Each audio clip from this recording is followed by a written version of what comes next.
Summer holidays வந்தாச்சு நம்ம GT Holidays வந்தாச்சு. GT Holidays, South India's #1 travel brand. Thallakulam எலும்பு ரோஸ்ட், மார்க்கெட் மட்டன் நெஞ்சு சாப்ஸ், சிம்மக்கல் வெங்காய குடல், விளக்குத்தூண் ஜிகிர்தண்டான்னு மதுரை உணவுகளை சாப்பிட பாண்டி பஜார் பசும்பொன் ரெஸ்டாரண்ட்டுக்கு வாங்க. நல்ல வெரைட்டியா ருசியா சாப்பிடலாம். ஏ போட்டு தாக்கு வர ஒரு புறா போட்டு தாக்கு மங்கக்கடல் எறா போட்டு தாக்கே ஏ போட்டு தாக்கே ஏ சக்க போடு நீதான் போட்டு தாக்கு.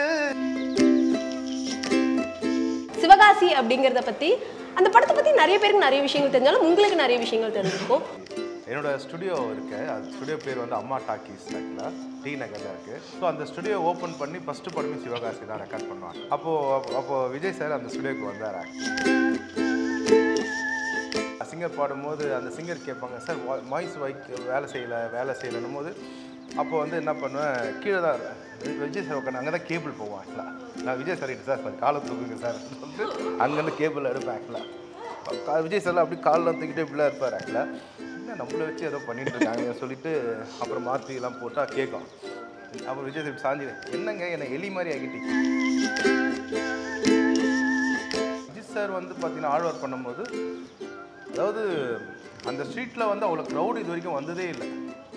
பார்த்தா அஜித் சார் உள்ளே இருக்கான்னு சொல்லிட்டு அது செங்கல்பட்டு, காஞ்சிபுரம் எல்லாமே அங்கே வந்துட்டாங்க. எல்லாருமே ரசிகர் எல்லாமே.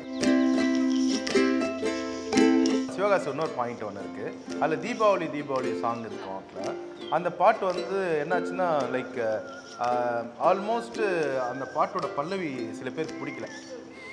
தீபாவளி அப்புறம் விஜய் சார் லைனுக்கு வந்து ஃபோன் பண்ணியிருந்தீங்களான்னு கேட்டார். சார் ஒன்றும் இல்லை சார், ஒரு பல்லவி மாற்றணும்னு சொல்கிறாங்க. யார்? அந்த பல்லவி தான், மாற்றாதீங்க, நான் பேசிக்கிறேன் சொல்கிறேன். சிவாஜி படம் ரிலீஸ் ஆகுது. அதில் பார்த்தா தீபாவளி பாட்டுக்கு சூப்பர் ஸ்டார் ஆடுறாரு. ஆக்கலாம் ஒரு சீனில் வரும்ல, தீபாவளி எனக்கு அவ்வளோ முக்கிய தகவல்களை குறுஞ்செய்தி வாயிலாக தெரிந்து கொள்ள ஆதன் செயலியை டவுன்லோட் பண்ணுங்க. அதற்கான லிங்க் இந்த வீடியோக்கு கீழே டிஸ்கிரிப்ஷன்ல இருக்கு. ஆதன் சினிமாவர்ஸ்க்கு ஒரு பெரிய வணக்கம். நான் தான் உங்க விஜய் ஷாம்லா. இன்னைக்கு நம்ம ஆதன் சினிமாவில் நம்ம கூட யார் இருக்காங்க அப்படின்னு பார்த்தீங்கன்னா, மனிதம் படத்தோட டீம் தான் இருக்கிறாங்க. இவங்ககிட்ட நிறைய விஷயங்களை பேச போறோம். வணக்கம். ஹாய், வணக்கம். எப்படி இருக்கீங்க? நான் ரொம்ப நல்லா இருக்கேன். நான் தான் எப்பயும் கேட்பேன் எப்படி இருக்கீங்க அப்படின்ட்டு. எப்படி இருக்கீங்க மூணு பேரும்? நல்லா நல்லா இருக்கு. கண்டிப்பா ரொம்ப பிரிஸ்கா இருக்கீங்க சார். பார்க்கும்போது ரொம்ப ஹாப்பியா இருக்கு. எப்பயுமே வந்து நம்ம மோஸ்ட்லி ப்ரமோஷன் ஷூட்டுக்கு போனோம்னா முன்னாடி நிறைய ஷூட் பண்ணியிருப்பாங்க, கொஞ்சம் டயர்டா இருப்பாங்க. ஆனால் ரொம்ப பிரிஸ்கா இருக்கீங்க, பார்க்கும்போது ரொம்ப ஹாப்பியா இருக்கு. கண்டிப்பா மனிதம் அப்படிங்கிற படத்தை பத்தி பேசுறதுக்கு நிறைய விஷயங்கள் இருக்கு. மனிதாபிமானம் அப்படிங்கறதோட ஷார்ட் ஃபார்ம் அப்படின்னா மனிதம் அப்படின்னு சொல்லலாம். இந்த படத்தோட வேலைகள் எங்க இருந்து ஸ்டார்ட் ஆயிருந்தது? ஃபர்ஸ்ட் நீங்க எப்படி சார் இந்த படத்துக்குள்ள வந்தீங்க? அந்த கதையை அது எப்படி உருவாச்சுன்னு சார் சொல்லுவார், நான் எப்படி வந்தேன்னு மட்டும் சொல்லுவேன். இதுக்கு கிருஷ்ணா சார் வந்து எனக்கு பிரசாத் பிரதர் மூலிமா எனக்கு பழக்கம் ஆகிட்டா. அப்போது வந்து பிரசாத் பிரதர் சொன்னார், இது மாதிரி வந்து பாண்டிச்சேரியில் ஒரு புதுமையான ஒரு விஷயம் நடக்க போகுது. அதாவது ஒரு ஃபுல் படமே வந்து பார்த்தீங்கன்னா Pondicherry artist, Pondicherry director, Pondicherry cameraman, Pondicherry editor and எல்லாமே பாண்டிச்சேரி. அங்கே மியூசிக் டைரக்டர் இருக்காங்க, இல்லைன்னு சொல்ல மாட்டேன். ஆக்சுவலாக அங்கே நல்ல மியூசிக் டைரக்டர்லாம் இருக்காங்க. பட் நீங்கள் மட்டும் அந்த அந்த ப்ராஜெக்ட் நீங்கள் மட்டும் ஸ்பெஷலாக நீங்கள் மியூசிக் பண்ணி தரணுன்ற மாதிரி சொன்னாங்க. நானும் சொன்னேன், கவலைப்படாதீங்க, இங்கேருந்து சென்னையில் மியூசிக் பண்ணலாமா பாண்டிச்சேரியில் மியூசிக் பண்ணலாமான்னு கேட்டேன். சென்னையில் மியூசிக் பண்ணால் ஓகே, பாண்டிச்சேரி வந்து மியூசிக் பண்ணால் டபுள் ஓகேன்னாங்க. ஓகே, பாண்டிச்சேரி போகிறது கொடுத்து வச்சிருக்கணும் தான் நம்ம. அதனால் போயிட்டு சொன்னவொன்னே கிளம்பிட்டேன். ஆக்சுவலாக போயிட்டு நானும் வந்து ஒரு பாண்டிச்சேரி மனிதனாக அங்கேயே இருந்து எல்லா சாங்கையும் அங்கேயே கம்போஸ் பண்ணி எல்லாமே அங்கேயே பண்ணேன். ஸோ நான் உள்ளே வர்றதுக்கு இது முக்கியமான காரணம். பட் உள்ளே வரும்போது கிருஷ்ணாஸோட அறிமுகம் கிடச்சிது. அதாவது உதவி, அதாவது சார் இந்த படத்தோட producer and hero and same time வந்து ஆக்டிங்லாம் சார் பண்ணவே இல்லை, வாழ்ந்திருக்காரு, கேரக்டராகவே வாழ்ந்திருக்காரு. அது இல்லாமல் பர்சனலாகவே வந்து இந்த மனிதம் வந்து டைட்டில் வந்து இந்த படத்தோட டைட்டில் கிடையாது, சாரோட டைட்டில் அது ஆக்சுவலாக. ஸோ வந்து இல்லாதவர்களுக்கு சார் வந்து உதவி பண்ணுறது தான் அவர் மிகப்பெரிய கொள்கையாக வச்சுருக்காரு. ஆக்சுவலாக இந்த படத்துலேயே அது மெசேஜாக வச்சுருக்காரு. ஸோ சார் மாதிரி நட்பு கிடச்சிது, ப்ரூனோ சார் மாதிரி நட்பு கிடச்சிது, மதுனிகா அவங்கெல்லாம் இந்த படத்தில் எனக்கு அறிமுகமானது ரொம்ப பாக்கியமாக நான் நினைக்கிறேன். கண்டிப்பா சாங்ஸ்னா உங்களோட சாங்ஸ்னு உங்களுக்கு நிறைய சாங்ஸ் பிடிக்கும் சார். கண்டிப்பா அந்த நீயே சாங் மட்டும் சொல்லக்கூடாது சார். நான் எல்லா இடத்துலயும் அம்மா சாங்ன்றதால ரொம்ப பிடிக்கும் அப்படின்னு சொல்லியிருக்கீங்க. வேற எந்த சாங் உங்களுக்கு ரொம்ப ஃபேவரட் சாங் சார்? ஏதாவது ஒரு மூட் ஆஃப்ல இருந்தேன்னா இந்த சாங்கை நான் கேட்டே ஆவேன் அப்படின்னா இந்த சாங் சார்.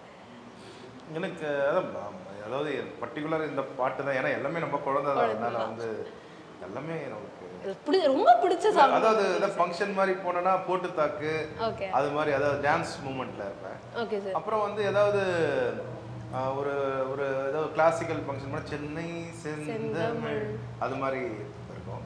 ஸோ நம்மளே ஒரு மற்ற ஒரு ஆடியன்ஸாக ஒரு பாமர மக்கள் போனால் ஓகே, நம்ம மியூசிக் டைரக்டராக இருக்கிறதுனால லைக் அந்த அவ்வளோ பிடிச்ச பாட்டா வந்து நானே சொல்லக்கூடாது என்னோட பாட்டு எது நம்பர் 1 சொல்லி. எனக்கு போட்டு தாக்கு சாங் ரொம்ப பிடிக்கும். ரொம்ப பிடிக்கும். அது ஒரு வைப் இல்லையா, எப்படி இருக்கும் அந்த அந்த டைம். அப்புறம் சின்ன பொண்ணு கேக்குறப்ப வாவ் அப்படின்ற மாதிரி பார்க்கும்போது எப்படி இருந்தது மேம்? எனக்கு ஆக்சுவலா கொஞ்சம் சாங்ஸ் தெரியும் சார், இது போட்டிருக்காங்க 100 பண்ணிருக்காங்க அப்படின்ற அளவுக்கு தெரியாது. நான் தெரிஞ்சனே ரொம்ப பிரமிப்பாயிட்டேன் ஆக்சுவலா. சார் சாரி சார், ஆக்சுவலா இதுல இந்த படத்துல அவர் பண்றதே எங்களுக்கு ஒரு பிளஸ்டான விஷயம் இல்ல. ஸோ நான் அதை ஃபீல் பண்ணேன். பரவாயில்ல, நம்மளும் ஒரு இடத்துல, ஏன்னா நம்ம இவ்வளோ கஷ்டப்பட்டு இவ்வளோ இது பண்ணி வந்திருப்போம். சார் கூட நிக்கிறதுன்றது ஒரு பெரிய விஷயம் இல்ல. அவரு சாங் பண்ணிருக்காரு, அதுல நாங்க இருக்கோம், நடிச்சிருக்கோம் அப்படின்றது ரொம்ப சந்தோஷமா இருக்கு. கண்டிப்பா. இப்போ நிறைய மியூசிக் டைரக்டர்ஸ் வந்துட்டாங்க சார். முக்கியமா சொல்ல போனோம்னா தீம்ஸுக்குமே விஷுவலா நிறைய டிஓபிஸ் இருக்காங்க. ஆனா இப்போ வரைக்குமே சூப்பர் ஸ்டார் அப்படின்னா அந்த டைட்டில் வந்து உங்களோட தான் இருக்கு சார். அது எப்படி இருக்கு சார்? அது நம்மளோடது அப்படிங்கறதையும் தாண்டி அது அதான் ஒர்க்னா அப்படி பண்ணணுன்ற மாதிரி இருக்கு ஆக்சுவலா. ஓகே, ஒர்க்னா அப்படிதான் பண்ணணும் ஆக்சுவலா. அதாவது எவ்வளோ ஜென்ரேஷன் மாறினாலும், எவ்வளோ காலங்கள் மாறினாலும் அதை எதுவுமே பண்ண முடியலையேன்ற ஒரு ஒர்க்கு வந்து அப்படி பண்ணணுன்ற மாதிரி ஒரு நாளுமே அப்பா எனக்கு வந்து அறிவுரை பண்ற மாதிரியே இருக்கு ஆக்சுவலா. ஓகே. இப்போ ரீசெண்டா ஜனாதிபதி கையால அவார்ட் வாங்கியிருந்தீங்க. நம்ம ஆதர்ல இருந்து ஒரு இன்டர்வியூ எடுத்துருக்கோம். ஆமா, அது எப்படி இருந்தது சார்? அது ஏன்னா அதுக்கு முன்னாடி நம்ம பேசியிருந்தோம், அதுக்கப்புறம் பேசல. நிறைய தருணங்கள் இருந்திருக்கும். அந்த அவார்ட் வாங்கின டைம் எப்படி இருந்தது? நிறைய விஷயங்கள் பேக் டு பேக் உங்களோட லைஃப்லயும் நடந்திருக்கும் இல்லையா? அதாவது அந்த அவார்டு வந்து உண்மையாகவே வந்து ஒரு சினிமாவில் இருக்கிறவங்க எல்லாருமே வந்து பார்த்தீங்கன்னா அவங்களோட எக்ஸ்ட்ரீமான கோல் வந்து நேஷனல் அவார்டு தான். அதுக்காக தான் வந்து எப்படா அந்த எல்லாமே காலையில் கடவுள்கிட்ட வணங்கும் போது நேஷனல் அவார்டு எப்போ தான் கொடுக்க போகிற எல்லா கலைஞரும் வேண்டுவாங்க ஆக்சுவலாக. அது கடவுள் வந்து எனக்கு கொடுத்தது வந்து உண்மையாகவே நான் ஒரு பெரிய வரமாக தான் நினைக்கிறேன். மேபி நான் வேண்டதை விட எங்கள் அப்பா தான் அதுக்கு பயமாக வேண்டியிருப்பார்னு நினைக்கிறேன் ஆக்சுவலாக. ஸ்ரீகாந்த் கிடைக்கணும்னு சொல்லிட்டு ஆக்சுவலாக. ஸோ நான் வந்து அந்த அவார்டு எனக்கு வாங்கின மாதிரி நான் ஃபீல் பண்ண மாட்டேன். எங்கள் அப்பாவோட நான் போயிட்டு வாங்கிட்டு வந்த மாதிரி தான் நினைப்பேன். கண்டிப்பாக சார், பெரிய விஷயம் சார். ஏன்னா இப்போ நிறைய பேர் வந்து நான் வாழ்ந்தா போதும், நான் இருந்தா போதும்னு நினைக்கிறாங்க. தான் மட்டும் தான் சஸ்டெயின் பண்ணணும்னு நினைக்கிறாங்க. தன்னோட குடும்பத்தையும் அதை மாதிரி சார்ந்து பெருசாக யாரும் இருக்கிறது இல்லை. இப்போ நீங்கள் சொன்ன மாதிரி எல்லா அப்பாங்களுமே நினைப்பாங்க அப்படிங்கிறதும் ஒரு உண்மையான விஷயம். ரொம்ப நினைப்போம். அப்பா வந்து ஏதோ சரியாக பேச மாட்டார் பையன்கிட்ட. ஏன் அப்பா அப்படிலாம் கிடையாது. அப்பான்றவங்க வந்து பசங்களை தான் வந்து ஃபோக்கஸ் பண்ணிகிட்டே இருப்பாங்க. ஆனால் நம்மளுக்கு தெரியாது, அவங்க காட்டிக்கவே மாட்டாங்க. அது உங்கள் ஃபாதரும் அப்படிதான் இருப்பார். எங்கள் ஃபாதர் பார்க்க ஏன் அப்பா எனக்கு பயங்கர சப்போர்ட் பண்ண மாட்டாருன்னு நான் நினைப்பேன். அப்புறம் அது எனக்கு வயசாக ஆகும்போது தான் தெரியுது. நான் என் பாப்பாவை கவனிக்கும் போது தான் தெரியுது, ஓ அப்பாவை இப்படி தான் கவனிக்கிறார் பழகு. ரொம்ப பாசம் இல்லாத மாதிரியே இருக்கும், ஆனால் அவ்வளோ பாசம் வச்சுருப்பாங்க. பையன் எங்கே போகிறான், என்ன பண்ணுறான், ஆனால் எங்கே போகிறோம் கூட கேட்க மாட்டாங்க. ஆனால் அவருக்கு எல்லாம் தெரியும், நான் இப்போ எங்கே இருக்கேன் எல்லாமே தெரியும். அந்த அளவுக்கு இப்போது கார் எடுத்தோட எங்கே போகிறேன் தம்பி, எங்கே போகிறாரு, மனிதம் press meet, okay okay okay okay okay okay okay. ஆனால் அவர் நம்ம எங்கே போயிட்டு வர மாதிரி காட்டிப்பாரு அங்கே. ஸோ என்னென்னா நம்ம நினச்சிருக்கோம், நம்ம hero superstar like godfather எல்லாமே நம்ம அப்பா தான் நினைக்கும் போது அவங்க நம்ம ஓவராக பாராட்டிட்டா நம்ம ஓகே அப்பாவே பாராட்டிட்டால போதும்னு நம்ம விட்டுருவாங்களா. ஸோ அவங்க பாராட்டவே மாட்டாங்க. ஏன்னா பாராட்டிட்டோம்னு நினச்சிக்கலாம், அவங்க பாராட்டா நம்ம ஓகே அப்பாவே பாராட்ட நல்லா பாட்டில் சூப்பர் தான் இருக்கும். நான் அதுக்கு சொன்ன மாதிரி போட்டு காட்டினாலும் நல்லா இருக்கு. எல்லாத்துக்கும் ஒரே ரியாக்ஷன் தானே சார்? சென்னை சந்தை ஓகே நீயே நல்லா இருக்கு அவ்வளோதான். ஆனால் போயிட்டு எங்கள் அம்மா கிட்ட சொல்லி பையன் போட்டு தாக்கணும் பாட்டு, ஐயோ நானே ஆடணும் போல இருந்ததுமா. அதெல்லாம் கேட்கும்போது உங்களுக்கு எப்படி சார் இருக்கு? லைக் நம்ம முன்னாடி காட்டிக்க மாட்டாங்க. ஸோ அதுதான் அந்த அவங்களோட பாசத்தை நம்ம கிட்ட சொல்லிட்டா ஓகே பையன் வந்து நம்ம கெத்து வந்துடும்ல, அப்பா ஓகே சொல்லிட்டாரு பெரிய மியூசிக் டைரக்டர், ஓகே நம்ம இதுக்கப்புறம் நம்ம ஆட்டம் ஆடலான்ற மாதிரி. ஆனால் நீங்கள் வெளியே இருந்து பார்க்க கொஞ்சம் ரக்கட் காய் மாதிரி இருக்கீங்க சார். டே அமைதியாக வராரு, டே போகிறாரு, அச்சோ திட்டிட்டு வரும் அப்படிங்கிற பயம் இருக்குது. ஆனால் நீங்கள் பேசுனீங்கன்னா குழந்த மாதிரி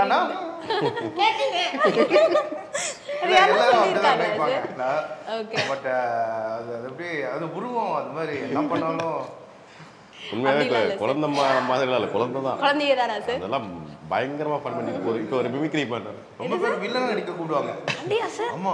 எந்த பண்ணல சார்? இல்ல இப்ப நான் அதுதான் கேட்க வந்தேன். இல்ல உண்மையாவே எனக்கு பெரிய பெரிய டைரக்டர்ஸ் நான் சொல்றேன்னா யார் Prabhudeva sir கூப்பிட்டுருக்காருங்க, case இருக்குமார்.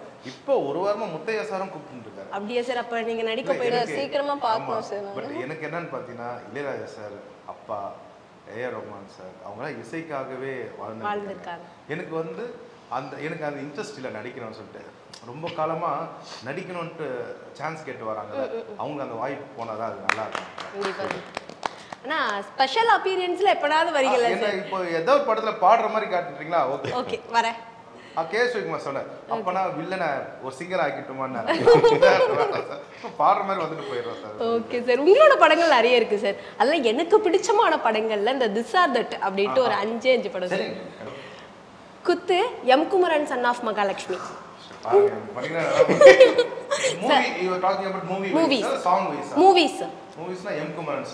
Okay, M Kumaran son of Mahalakshmi, or Jitan.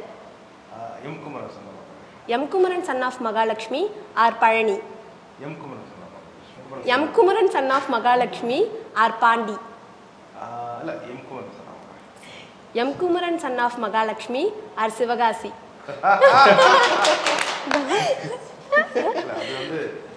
அது ரெண்டுமே வந்து சென்டிமெண்ட், அம்மா சென்டிமெண்ட் ஆக்சுவலா. Okay sir.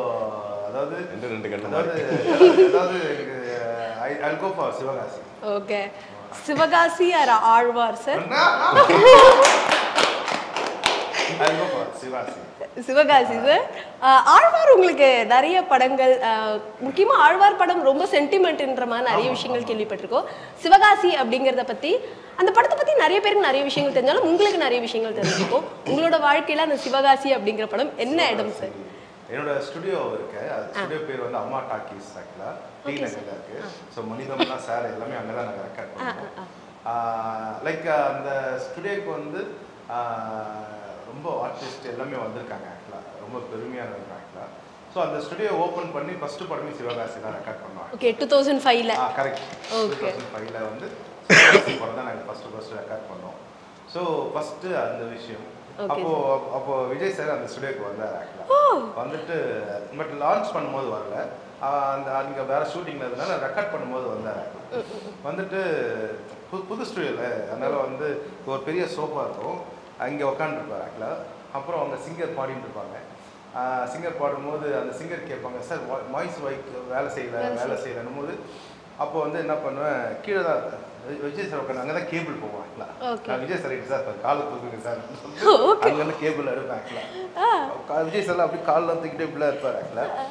நம்மளை வச்சு ஏதோ பண்ணிட்டு இருக்காங்க சொல்லிட்டு அப்புறம் மாற்றி எல்லாம் போட்டால் கேட்கும். ஓகே, அப்போ விஜய் சார் சாஞ்சி, என்னங்க என்னை எலி மாதிரி ஆக்கிட்டீங்க, டெஸ்ட் பண்ணுவாங்க, எலி வச்சு டெஸ்ட் பண்ணுவாங்கல்ல, சிவகாசி படம் எலி மாதிரி ஆகிடுச்சு உங்களுக்கு சொல்லிட்டு காமெடி பண்ணிட்டு இருப்பார் அந்த ஸ்டுடியோவில். ஒரு ஃபன்னாக இருக்கும். அதாவது நான் ஒரு பெரிய சூப்பர் ஸ்டார், நான் ஒரு பெரிய ஹீரோ, அதெல்லாம் தாண்டி ரொம்ப ஃப்ரெண்ட்லியாக இருப்பார். இது ஒரு ஸ்டேட்மெண்ட்டு. அஜித் சார் வந்து பார்த்தீங்கன்னா ஆழ்வார் பண்ணும்போது, அதாவது அந்த ஸ்ட்ரீட்டில் வந்து அவ்வளோ க்ரௌட் இது வரைக்கும் வந்ததே இல்லை. ஓகே, பார்த்தா அஜித் சார் உள்ளே இருக்கான்னு சொல்லிட்டு அது செங்கல்பட்டு எல்லாமே அங்கே வந்துட்டாங்க, எல்லாருமே ரசிகர் எல்லாமே. ஓகே ஓகே, அதாவது அவ்வளோ க்ரௌடாக அஜித் சார் பண்ணும்போதும் சரி, சிவகாசி விஜய் சார் இருக்கும்போது. பட் அதெல்லாமே எனக்கு மிகப்பெரிய மெமரி தான். அதில் வந்து இன்னொரு சிவகாசி இன்னொரு பாயிண்ட் ஒன்று இருக்குது, அதில் தீபாவளி சாங் இருக்கு. அந்த பாட்டு வந்து என்னாச்சுன்னா லைக் ஆல்மோஸ்ட் அந்த பாட்டோட பல்லவி சில பேருக்கு பிடிக்கல.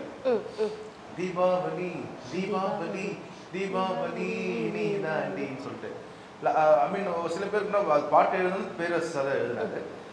இத்தனைக்கும் ஷூட்லாம் நியூஸ் சேனலில் போய் பண்ணி கொண்டு வந்துட்டாங்க ஆக்சுவலாக. பட் அதில் சில பேர் இருப்பாங்களா, முக்கியமான அதில் வரி இன்னும் கொஞ்சம் மாற்றலாம், ஸ்டைலாக மாற்றலாம். தீபாவளின்றது பெருசாக ஐ மீன் ஒர்க் அவுட் ஆகும் போது விஜய் சாரை கான்டாக்ட் பண்ணா அவர் ஷூட்டிங்ல பிஸியா இருக்காரு. ஆடியோ லான்ச் இன்னும் ஒரு 5 days இருக்கு. சரின்னு சொல்லிட்டு உடனே நானும் பேர் எல்லாம் ஸ்ட்ராபெரினா செட் ஆகல. அப்புறம் பூஸ்பெரி அது இன்னும் பண்றோம். ஏன்னா லிப்சிங்கும் இருக்கு அதுல ஆக்சுவலா. தீபாவளியில வரணும் ஆக்சுவலா சொல்லிட்டு அப்புறம் விஜய் சார் லைனுக்கு வந்து ஃபோன் பண்ணியிருந்தீங்களான்னு கேட்டாரு. சார் ஒன்றும் இல்லை சார், ஒரு பல்லவி மாற்றணும்னு சொல்கிறாங்க. யார்? அந்த பல்லவி தான் மாற்றாது, நான் பேசிக்கிறேன் சொல்லிட்டேன். ஓகேன்னு சொல்லிட்டு பார்த்தா படம் ரிலீஸ் ஆகி பயங்கரமாக ஹிட்டு. எனக்கு அதுக்கப்புறம் ஒரு 4 months கழிச்சு 5 months கழிச்சு தீபாவளி 2005 வந்தது. 2006 வந்து பார்த்தீங்கன்னா சிவாஜி படம் ரிலீஸ் ஆகுது. அதில் பார்த்தா தீபாவளி பாட்டுக்கு சூப்பர் ஸ்டார் ஆடுறாங்க. ஒரு சீனில் வரல தீபாவளி. எனக்கு அவ்வளோ சந்தோஷம். அப்போ தான் எனக்கு அந்த யார் மாற்றணும்னு சொன்னாங்க ஃபோன் பண்ணி, ஸ்ரீ மாற்ற சொல்லியிருந்தேன். எனக்கு எந்த அளவுக்கு ஹிட் ஆகும்னு தெரியாது. சூப்பர் ஸ்டார் ஆடுறாங்க பாட்டு இருக்கும்போது சிவகாசி அவ்வளோ கனெக்ட் கேட்டிங்கன்னா எவ்வளோ கனெக்ட் இருக்கு அதில். கண்டிப்பாக சார். கடைசியாக ஆமாங்க சார், கடைசியாக எனக்காக ஒரு பாட்டு சார்.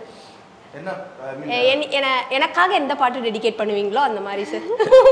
கொஞ்சம் ஓவரா தான் இருக்கு இருந்தாலும் சார் போட்டுதாங்க. ஓகே.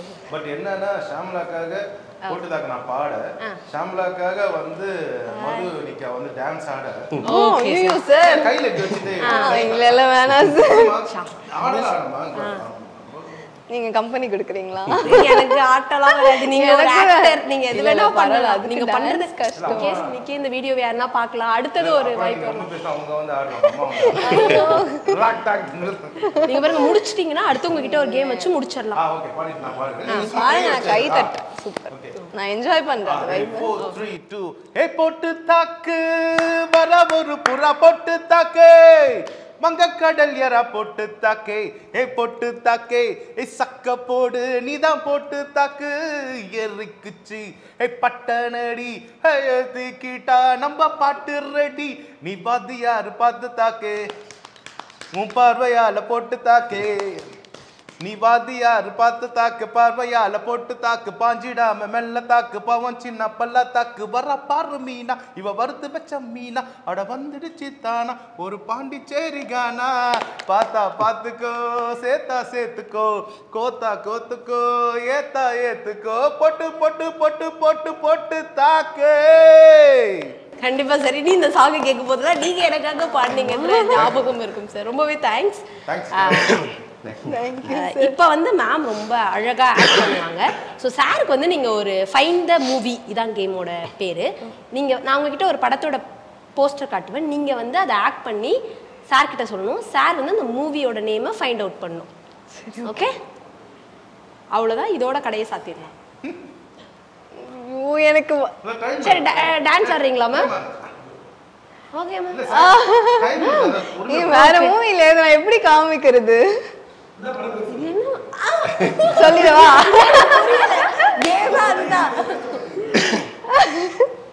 ரீசெண்டா வீடியோஸ் பாத்திருக்கீங்களா சார்? பாத்திருக்கேன். படம் ரிலீஸ் ஆன வீடியோஸ். அப்ப நீங்க சொல்லக்கூடாதுன்னு சொன்னீங்க. சரி ஓகே. பேசக்கூடாது. ஆக்ட் பண்ணி காமிங்க. அந்த ஸ்டெப் ரொம்ப ஃபேமஸ் இல்ல மேம்? அதுதான் மேம் நீங்க டான்ஸ் ஆடுறீங்களா நான் கேட்டேன். ஐயோ நான் இதை எப்படி சொல்லி காமிக்கிறேன்னு எனக்கு தெரியலையே.